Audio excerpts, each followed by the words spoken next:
पेश खिदमत है कहानी दूसरी बीवी का दूसरा और आखिरी हिस्सा। नंबरदार की इतला पर मैं मौका पर पहुंच गया। मैंने लाश बरामद की, लाश उठवाई और पोस्टमार्टम का इंतजाम कराया। मुझे हलीम की बीवी का ख्याल आ गया। ये लाश मेरे लिए मुसीबत बनने वाली थी, क्योंकि इसकी मुनादी करा के इसकी शनाख्त करवानी थी। मेरे थाने में हलीम की बीवी के सिवा किसी दूसरी औरत की गुमशुदगी की रिपोर्ट नहीं आई थी। मैं लाश पोस्टमार्टम के लिए भिजवा कर थाने चला गया। लाश को देर से आना था, हलीम वगैरह पहुंच गए थे। मैं लाश के कपड़ों के चीथड़े और सैंडल ले आया था। पहले हलीम को अंदर बुलाया और उसे चीथड़े और सैंडल दिखाए। उसने कहा कि अगर एक चीथड़ा धोकर उसे दिखाया जाए तो पहचानने में आसानी होगी। कपड़े कीचड़ से पहचाने नहीं जाते थे। मैंने सबसे बड़ा टुकड़ा एक कांस्टेबल को दिया कि उसे धोकर लाए। ये फूलदार कपड़ा था और रेशमी था। कपड़ा धुल कर आया तो हलीम ने उसे पहचान लिया। कहने लगा कि उस रात उसकी बीवी ने यही कपड़े पहन रखे थे। सैंडल भी उसने पहचान लिए। लाश के साथ जेवर की एक भी चीज नहीं थी। फिर मैंने हलीम की सास को बुलाया। उसने धुला हुआ चीथड़ा देखते ही कह दिया कि ये मेरी बेटी के सूट का कपड़ा है। लाश के साथ सलवार भी उसी कपड़े की थी। सैंडल के मुतालिक उसने कहा कि उसकी बेटी इसी किस्म के सैंडल पहनती थी। उसके साथ ही उसने रोना पीटना शुरू कर दिया। उसका खाविंद दौड़ा आया। मैंने उसे संभालने की बहुत कोशिश की, लेकिन वो बैन करती और हलीम को गालियां देती थी। मैं लाश के इंतजार में था, मगर अस्पताल से पैगाम आया कि लाश जिला के अस्पताल में भेजनी पड़ेगी। मैंने हलीम और उसकी सास ससुर को घर चले जाने को कहा और उन्हें बताया कि मैं उन्हें कल दोबारा बुलवा लूंगा। मैं लाश को 20-22 मील दूर भेजने के इंतजामात में मसरूफ हो गया। लाश दूसरे दिन शाम को वापस आई। पोस्टमार्टम रिपोर्ट में लिखा था कि ये लाश जवान लड़की की है। उसे मरे हुए 15 से 20 दिन गुजर गए हैं। मौत का बायस गला घोंटना लिखा गया था। मैं गर्दन पर निशान नहीं देख सका था, क्योंकि गर्दन सूजी हुई थी। चेहरा भी सूजा हुआ था, आंखें बंद थीं। मैंने हलीम, उसकी सास और ससुर को बुलाया। तीनों ने लाश का चेहरा देखा। सबसे पहले मां ने कहा कि ये मेरी बेटी की लाश है। मकतूला के बाप ने भी तायद कर दी और फिर हलीम ने भी कह दिया कि उसकी बीवी की लाश है। मैं इसलिए मान गया कि यह हलीम की बीवी की लाश है कि उस लड़की को लापता हुए 15-16 दिन गुजरे थे और पोस्टमार्टम रिपोर्ट ये थी कि मकतूला को मरे 15 से 20 रोज गुजर गए हैं। थाने में मकतूला की मां ने जो औधम बपा किया वो बयान से बाहर है। हलीम उसकी गालियां खामोशी से सुन रहा था। मकतूला के बाप ने मुझे कहा कि मैं रिपोर्ट लिखूं कि उसकी बेटी को हलीम ने कत्ल किया या कराया है। वो ये सबूत पेश कर रहा था कि हलीम मकतूला को घर से निकलने नहीं देता था, इसलिए यह माना नहीं जा सकता था कि लड़की खुद बाहर निकली और कोई उसे उठाकर ले गया और उसे आबादी से दूर ले जाकर कत्ल कर दिया। हलीम ने अपनी सफाई में शोर शराबा कर दिया। मुझे अब 302 की रिपोर्ट दर्ज करके पर्चा करना ही था। लाश और पोस्टमार्टम रिपोर्ट मेरे सामने पड़ी थी।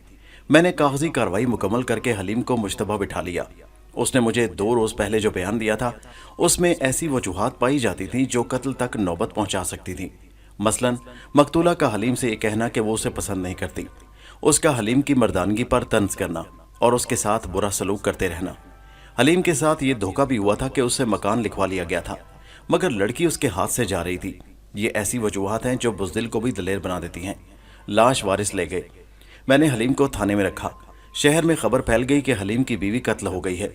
बड़ी सनसनीखेज वारदात थी। हलीम का बाप और उसके 2 छोटे भाई थाने आ गए।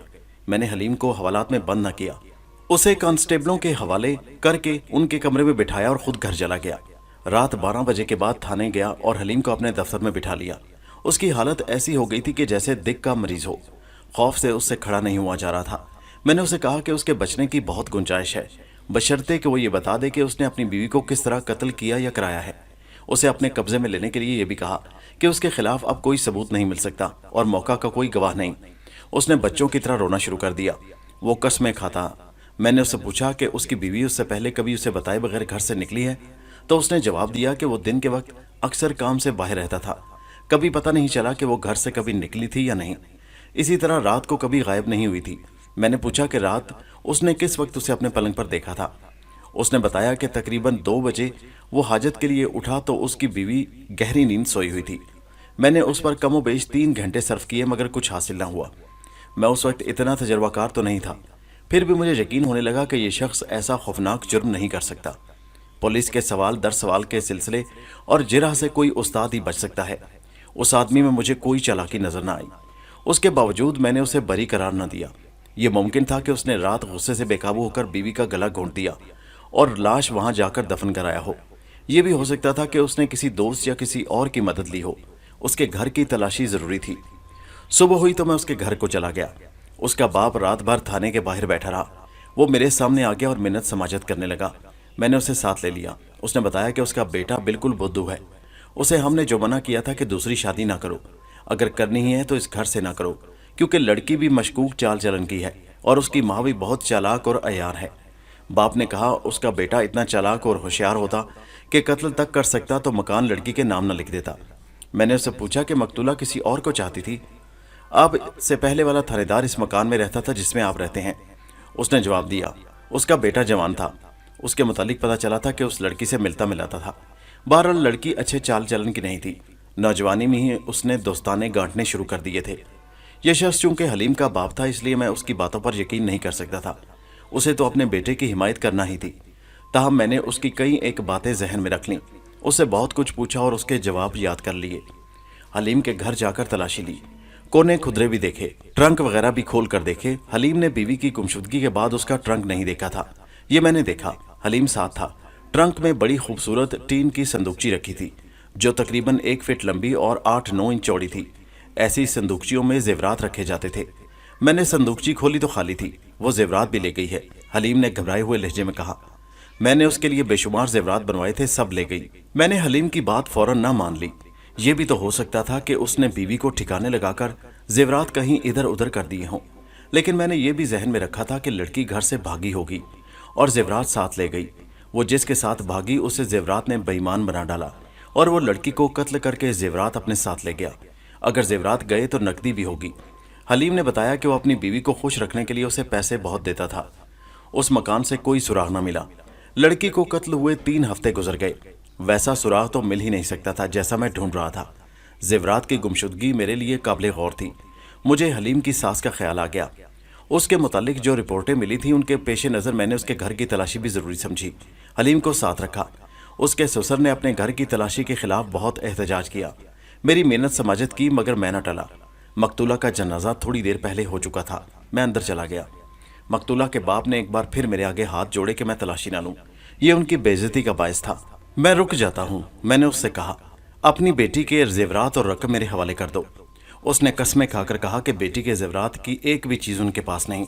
मैंने पहली बार मकतूला की माँ को देखा। बड़ी खूबसूरत औरत थी। मैंने उसकी आंखों के बदलते जाविये, उदासी में भी हल्की सी मुस्कुराहट, स्टाइल और चाल ढाल देखी तो मुझे ख्याल आया कि मैंने ऐसी औरत पहली बार नहीं देखी। मर्दों के सर खुलवाने वाली औरतें ऐसे ही होती हैं। अपनी बेटी का सौदा करने वाली औरत भी ऐसी ही होती है और ऐसी औरत आसमान से तारे भी तोड़ लाती है। उसने मेरी तरफ देखा तो उसके चेहरे पर वही तासुर आ गया जो मैं पहले से जानता था कि आएगा। मैंने उसे अलग कर लिया। अपने खानदान को नंगा ना करो, मैंने कहा। अपनी बेटी की जितनी भी नकदी और जितने जेवरात हैं वो मुझे दिखा दो। उसने बड़ी अच्छी अदाकारी की। अल्लाह रसूल और कुरान की कसमें खाई। मैंने उसकी आंखों में आंखें डालकर धीमी सी आवाज में कहा, अब अगर तुमने झूठी कसम खाई तो मैं तुम्हें थाने ले जाकर हवालात में बंद कर दूंगा। तुम पर यह लानत झूठी कसमों की वजह से पड़ रही है। तुम्हारी बेटी कत्ल हुई और तुम्हारे घर की तलाशी हो रही है। तौबा करो और मेरे साथ सच बोलो। बता दो लड़की का इस घर में क्या कुछ रखा है। उसने फिर मुझे बेवकूफ़ बनाने की कोशिश की। मैंने तलाशी शुरू कर दी। जेवरात की 3-4 चीज़ें हलीम ने पहचान लीं। उनमें 2 चीज़ें हलीम की पहली बीवी छोड़ गई थी जो दूसरी बीवी ने अपनी माँ को दे दी थी। कुछ रकम भी बरामद हुई लेकिन उसके मुतालिक ये नहीं कहा जा सकता था कि यह मकतूला ने माँ को दी है। हलीम के मकान की रजिस्ट्री भी बरामद हुई। हलीम के ससुर ने मुझे अंदर के एक कमरे में रोक लिया और रोककर कहने लगा, मेरी ये बेइज्जती अपनी बीवी और बेटी की वजह से हो रही है। उसने कहा कि हलीम के साथ अपनी बेटी का सौदा उसकी बीवी ने ही किया था। इस घर से और कोई सुराग न मिला। मुझे कुछ ऐसा यकीन होने लगा था कि कातिल हलीम नहीं और ये भी कि लड़की को गायब करने में उसकी माँ का हाथ नहीं। कोई वजह नजर नहीं आती थी। हलीम की पहली बीवी और उसके भाइयों को नजरअंदाज नहीं किया जा सकता था। मुखबरों ने जो रिपोर्टें दी उनके मुताबिक मकतूला और उसकी माँ का चाल चलन ठीक नहीं था। हलीम के बाप ने बताया था कि मुझसे पहले थानेदार के बेटे के साथ उस कत्ल होने वाली लड़की का मेल मिलाप था। एक मुखबिर औरत ने उसकी तस्दीक की। यह इतला मेरे काम आ सकती थी लेकिन अभी देखना था कि कैसे। मेरे दिमाग में ये आती थी बात कि अगर मैं हलीम की ये बात मान लूँ कि उसकी बीवी भाग गई है तो वह थानेदार के बेटे के साथ भागी होगी, जेवरात और नकदी साथ ले गई। बाहर जाकर यूं हुआ होगा कि थानेदार का बेटा बेईमान हो गया होगा और लड़की को कत्ल करके जेवरात और रकम ले उड़ा। ये भी हो सकता है कि दोनों शहर से पैदल निकले और रास्ते में पेशावर राहजनों और डाकुओं के हत्थे चढ़ गए। मकतूला की लाश के साथ जेवर की एक भी चीज़ नहीं थी। ये भी राहजनों ने उतार ली होगी। हलीम की पहली बीवी या उसके भाइयों पर इंतकाम का शक किया जा सकता था। मैं रात को उनके घर चला गया। उस घराने के मुतालिक मुझे रिपोर्ट मिल चुकी थी कि शरीफ और इज्जतदार घराना है। वहाँ 2 जवान लड़के थे जिनके मुतालिक बताया गया कि शर्मीले और सीधे साधे हैं। मैंने उनके घर जाकर हलीम की पहली बीवी के बाप से जब बात की, उसके आंसू निकल पड़े। उसके साथ बहुत बातें हुई। अजीब बात यह देखी कि उसने हलीम को बुरा भला न कहा, बल्कि ये कहा कि बड़ा सीधा आदमी है। मैंने उसके बेटों को भी बुला लिया। उनमें से एक की उम्र 20 साल के करीब होगी और दूसरे की 16-17 साल। दोनों शर्मीले से थे। उनके चेहरों पर मुझे कत्ल करने वाली दलेरी के आसार नजर न आए। मैं उनके साथ ऐसे अंदाज से बातें करता रहा जिसमें दोस्ती और हमदर्दी थी, लेकिन मैं उनकी जांच पड़ताल कर रहा था। बड़े लड़के ने कहा, अगर आप इस शक पर यहाँ आए हैं कि हलीम की दूसरी बीवी के कत्ल में हमारा हाथ है, तो मुझे इस सवाल का जवाब दे दें कि हमने लड़की को क्यों कत्ल किया। ये मैं आपको यकीन दिलाता हूँ कि हमारी बहन को उस कत्ल होने वाली लड़की ने तलाक नहीं दिलवाई। तलाक हमने खुद मांगी थी। हलीम तो तलाक दे ही नहीं रहा था। उसने दूसरी शादी का फैसला कर लिया था। कसूरवार हलीम है, उसकी दूसरी बीवी नहीं। उसे कत्ल करके हम हलीम के घर अपनी बहन को दोबारा आबाद नहीं कर सकते थे, आबाद करना ही नहीं चाहते थे। हमने तो खुद तलाक मांगी थी। उस लड़के की बात में वजन था। मैं ये भी देख चुका था कि ये लड़के कत्ल की जुर्रत नहीं रखते। फिर भी उनके सीने में झांकने के लिए मैंने उनके साथ गपशप के अंदाज में बहुत देर बातें की। आखिर उन्हें कहा कि मैं उनकी बहन यानी हलीम की पहली बीवी से 2-4 बातें करना चाहता हूँ। वो शरीफ लोग थे। उन्होंने अंदर जाकर अपनी बहन को मेरे पास भेज दिया। बाप भी अंदर चला गया। मैंने उस औरत के साथ अफसोस का इजहार किया कि हलीम ने उसे तलाक दे दी। ऐसी ही चंद बातें करके उसके दिल से पुलिस का डर निकाल दिया। उसके साथ जो बातें हुई उनसे मुझे ये मालूमात हासिल हुई कि हलीम ने उसका डॉक्टरी मायना कराया था और वो ठीक निकली थी। हलीम ने अपना मायना डॉक्टरों के कहने के बावजूद न कराया। अक्सर यूं ही होता है कि जिस मर्द के औलाद ना हो वो बीवी में नुक्स निकालता है और अपना मायना कराने में तौहीन समझता है। हलीम की पहली बीवी ने बताया कि हलीम का रवैया भी यही था। बीवी के बार बार कहने के बावजूद उसने अपना मुआयना न कराया और यही कहता रहा कि वो मुकम्मल मर्द है। उस औरत के कहने के मुताबिक उसके साथ हलीम को बहुत मोहब्बत थी। हलीम दूसरी शादी करना चाहता था लेकिन उसे तलाक नहीं दे रहा था। बीवी बर्दाश्त न कर सकी कि उस घर में कोई और औरत आए। उसने तलाक की जिद की। उधर मकतूला के वालिदैन ने भी तलाक की शर्त आयद कर दी थी। हलीम ने पहली बीवी से कहा कि वो अपनी मोहब्बत मुंतकिल नहीं करेगा, सिर्फ औलाद की खातिर शादी कर रहा है। उसने ये भी कहा था कि वो उस औरत को जायदाद का हिस्सा देगा और उसी को अपनी असली बीवी समझेगा, मगर ये औरत ना मानी। मैंने अपनायत के अंदाज में अपने मतलब की बातें पूछनी शुरू कर दी। मैंने ये देखा कि ये जवां साल औरत शरीफ है और अकल वाली भी है। मैं जानती हूँ कि आप यहाँ क्यों आए हैं, उसने बावकार से लहजे में कहा। अगर आपको ये शक है कि मैंने हलीम की दूसरी बीवी को अपने भाइयों से या किसी और से कत्ल कराया है तो ये वहम दिल से निकाल दें। अगर मेरे दिमाग में जुर्म होता तो मैं एक बड़ा ही आसान जुर्म करती।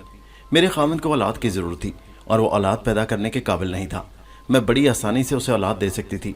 उस औलाद का बाप कोई और ही होता, लेकिन मेरा खामिद उसे अपनी औलाद समझता। मैं तलाक से बच जाती और जायदाद की वारिस बनती। उस लड़की को कत्ल करने से क्या हासिल होता? उसका तो उसमें कोई कसूर नहीं था। मुझे ये हसद भी नहीं हो सकती थी कि उस बीवी से हलीम की औलाद पैदा होगी। हलीम 10 शादियां कर ले, उसकी औलाद नहीं होगी। मुझे औरतों ने बताया है कि ये लड़की माँ बाप के हाथ नहीं आ रही थी। उसकी शादी ज़बरदस्ती की गई। शायद माँ ने उसे ये लालच दिया था कि हलीम का मकान हाथ आ जाएगा, जेवरात और रकम भी मिल जाएगी और जो दिल में आए करना। वो किसी और को चाहती थी या हलीम उसे पसंद नहीं था? मैंने पूछा। दोनों बातें थी, उसने जवाब दिया। मैंने हलीम से कहा था कि दूसरी शादी करनी है तो इस लड़की के साथ ना करे। मैंने उसे बता दिया था कि इस लड़की की दोस्ती किसके साथ रही है और वो बाद में भी यहाँ आता रहता है। हलीम ने मेरी न सुनी, उल्टा गुस्से में बोला कि तुम हसद की वजह से उसे बदनाम कर रही हो। कौन है वो? मैंने पूछा। आपसे पहले थानेदार का बेटा, उसने जवाब दिया। ऐसी बातें छुपी नहीं रहा करती। ये तो मुझे मालूम नहीं कि उनकी दोस्ती कहाँ से शुरू हुई थी। मुझे ये मालूम है कि उस लड़की के घर के साथ एक घर है। वहाँ की एक लड़की मेरी गहरी सहेली है। उसका भाई थानेदार के बेटे का दोस्त था। दोनों में मोहब्बत और राजदारी थी। थानेदार के बेटे का नाम अमीन है। वो कभी कभी रात को अपने दोस्त के घर आ जाता। वो बैठक में बैठते थे, कभी लड़की बैठक में आ जाती, कभी छतों के ऊपर से इधर आ जाती और अमीन ऊपर चला जाता। मेरी सहेली बताती है कि ये लड़की उसे बड़े फ़ख्र से अपनी मोहब्बत के किस्से सुनाया करती थी। मेरी उस सहेली को उसने बताया कि उसकी शादी कहीं और की गई तो वो अमीन के साथ भाग जाएगी। मुझसे पहला थानेदार भी मुसलमान था। उसे यहाँ से गए 1 साल होने को आया था। उसके बेटे को मैंने देखा था, FA पास कर चुका था। उसका बाप उसे ASI भर्ती कराने की कोशिश कर रहा था। मुझे चार्ज देकर ये थानेदार वहाँ से 40 मील दूर चला गया था।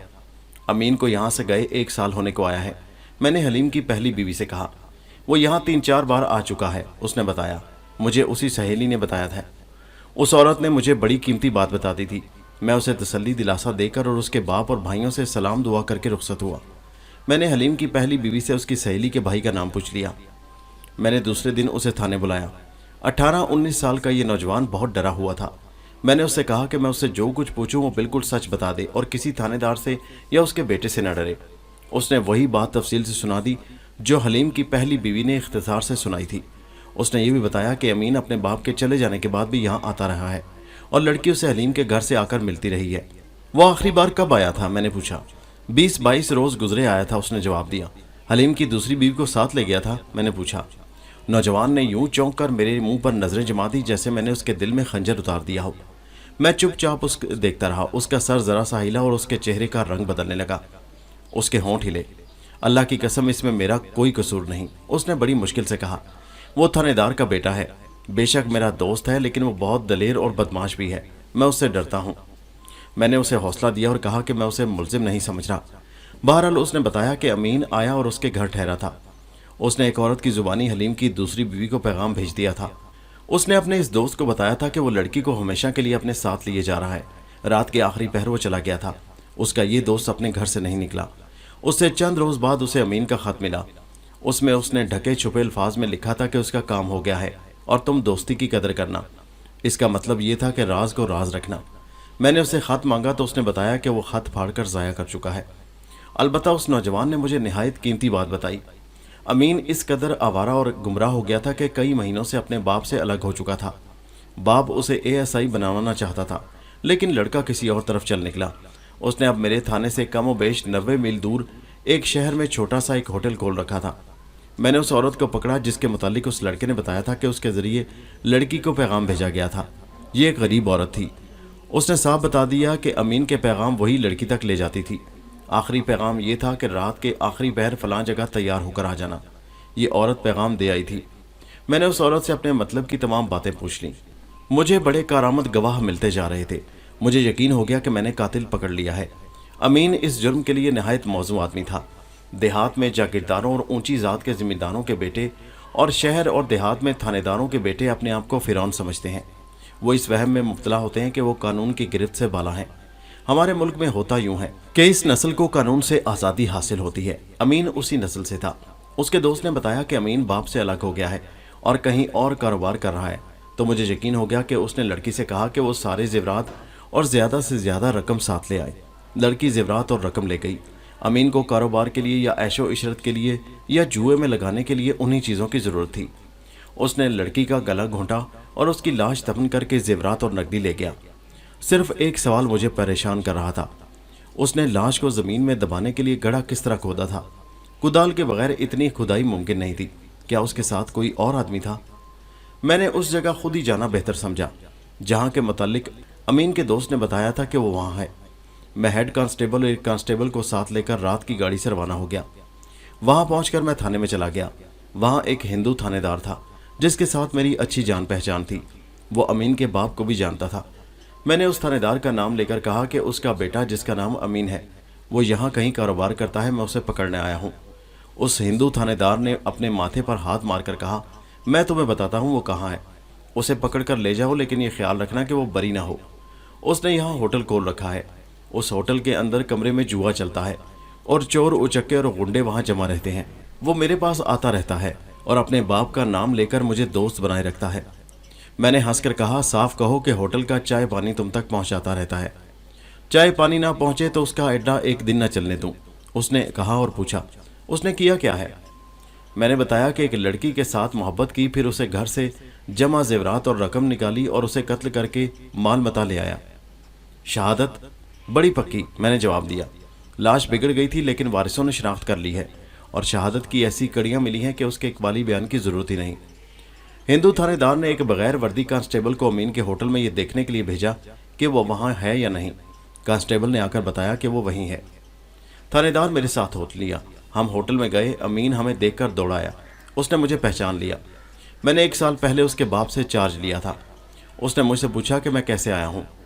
میں نے جواب دیا، تمہیں اپنے ساتھ لے جانے آیا ہوں امین، فوراً میرے ساتھ چل پڑو۔ اس نے میرا انداز بھانپتے ہوئے کہا، کہاں لے جانا چاہتے ہیں مجھے؟ جہاں تم نے ایک جوان لڑکی کو قتل کر کے دفن کیا ہے۔ اس نے حیرت سے پوچھا، کون سی جوان لڑکی؟ آپ کیا کہہ رہے ہیں ملک صاحب؟ میں نے لڑکی کے باپ کا نام لے کر کہا، اس کی بیٹی جو حلیم کی دوسری بیوی تھی۔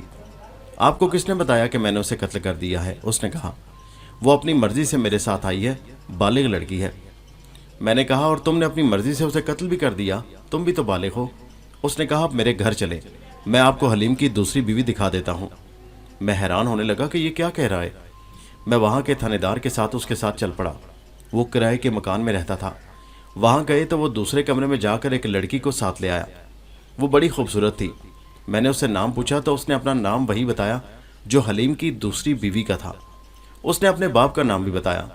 میں تو اسے پہچانتا نہیں تھا۔ وہاں کے تھانے دار نے میرے ساتھ مذاق شروع کر دیے۔ میں چکرا رہا تھا۔ لڑکی نے بتایا کہ وہ حلیم کی دوسری بیوی ہے۔ تھانے دار سے کہہ کر میں نے اس گھر کی باقاعدہ تلاشی کا انتظام کیا۔ کچھ زیورات برآمد ہوئے جو میں نے اپنے قبضے میں لے لیے۔ دونوں کو میں ریلوے اسٹیشن لے گیا۔ امین کو میں نے ہتھکڑی نہ لگائی۔ ان دنوں ریل گاڑیوں میں آج کی طرح رش نہیں ہوتا تھا۔ میں نے ایک چھوٹا کمپارٹمنٹ خالی دیکھا تو ہیڈ کانسٹیبل امین اور لڑکی کو اس میں سوار کرا لیا۔ امین چونکہ تھانے دار کا بیٹا تھا اس لیے وہ میرے ساتھ بے تکلف ہو گیا۔ اس نے مجھ سے پوچھا کہ میں کس کے قتل کی بات کر رہا تھا۔ میں نے بات کو ٹالنے کے لیے کوئی اور بات شروع کر دی۔ امین اتنا پریشان نہیں تھا لیکن لڑکی بہت گھبرائی تھی۔ وہ میرے ساتھ بات کرنے سے بھی ڈرتی تھی۔ اس نے امین کے کان میں کچھ کہا۔ دونوں نے میری طرف دیکھا۔ امین نے مجھے کہا، یہ کہتی ہے کہ اپنے خاوند کے پاس نہیں جاؤں گی، اور پھر پوچھنے لگا، آپ ہمارے ساتھ کیا سلوک کریں گے؟ میں نے اسے کہا کہ تم ایک تجربہ کار تھانے دار کے بیٹے ہو، اپنا جرم تم خود اچھی طرح جانتے ہو۔ اگر تم دونوں میرے ساتھ اچھا سلوک کرو گے تو میں تمہارے ساتھ اس سے زیادہ اچھا سلوک کروں گا۔ دیکھ لو، میں نے تمہیں ہتھکڑی نہیں لگائی۔ یہ لڑکی بے شک بالغ ہے لیکن شادی شدہ ہے اور اپنے خاوند کو دھوکہ دے کر بھاگی ہے۔ زیورات اور رقم بھی چوری کر لائی ہے۔ تم نے اسے اغوا کیا اور چوری میں مدد دی۔ مجھے تمہارے باپ کا خیال آتا ہے۔ تم مجھے ساری بات صاف صاف بتا دو تاکہ تمہیں بچانے کی کوئی ترکیب کر سکوں۔ میں نے اسے لڑکی سے الگ کر لیا اور ذرا پرے جا بیٹھے۔ اس کے متعلق جو رپورٹ ملی تھی وہ بالکل صحیح ثابت ہوئی۔ اس کے دوست نے اس کی اور حلیم کی دوسری بیوی کی محبت اور ملاقاتوں کی جو روایات سنائی تھی وہ بھی درست نکلی۔ امین ہر بات سچ بتا رہا تھا۔ اگر اس وقت امین وہاں ہوتا جب لڑکی کی شادی ہو رہی تھی تو وہ حلیم کے گھر جاتے ہی یا ماں باپ کے گھر سے امین کے ساتھ بھاگ جاتی۔ امین کو بہت دیر سے پتہ چلا۔